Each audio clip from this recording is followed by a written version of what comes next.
আল্লাহ যখন দেয় তখন এরকম গাছ কেটে ফেললে তার ভিতর থেকেও আল্লাহ রিজিক দিতে পারে। যাই হোক, প্রসঙ্গ সেটা না। প্রসঙ্গ হইল আন্দালিব রহমান পার্থ। চেহারা সুরত ভালো, কথাবার্তা কয় যুক্তি দিয়া, সব কিছু ঠিকঠাক। সমস্যা তো অন্য জায়গায়। সমস্যা হলো জাতীয় সংসদে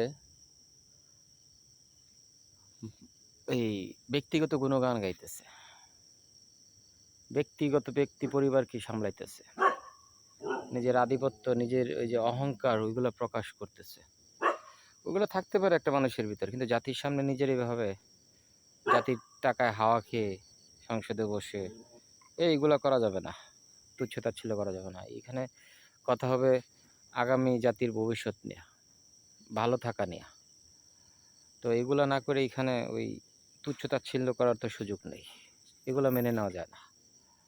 কঠোর হতে হবে, মানুষকে আরও কঠোর হতে হবে, আমাদেরকে আরও কঠোর হতে হবে। কঠোরতাই একটা পথ। আমি অবাক হইলাম আজকে এই লোকের কথা শুনে, চমৎকার অবাক হইলাম। আরে কি অদ্ভুত মানুষ! কি হইল, উনি দেখলাম অট্ট হাসি হাসতেছে। এটাকে অট্ট হাসি না বলে পৈশাসিক হাসি বলা যায়। এইটা হইল না, খুবই ন্যাক্কারজনক। আমি জানি না মানুষ এগুলো দেখার পরে কীরকম রিয়াকশন দিবে, কিংবা মানুষের বোধগম্য হবে কি না আদৌ।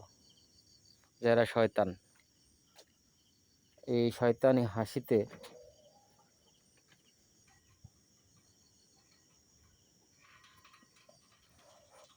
মন গলানো যাবে না। কি একটা অবস্থা! ছি, মানুষ নি পারে মানুষকে নিয়ে এরকম তুচ্ছতাচ্ছিল্য করতে। ক্ষমতা তো আল্লাহ দেয়, মানুষের কি ক্ষমতা আছে নাকি?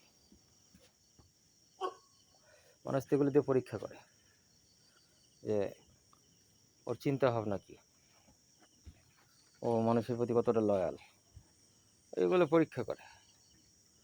এই কম জাতের বাচ্চারা 2 দিন হলো না সংসদে যাইয়া, কি একটা অবস্থা! সে মানুষ নি মানুষের সাথে এই ক্ষমতা পেলে এরকম করে। পার্থর ভবিষ্যৎ তো ভালো না। আন্দালিব রহমান পার্থ।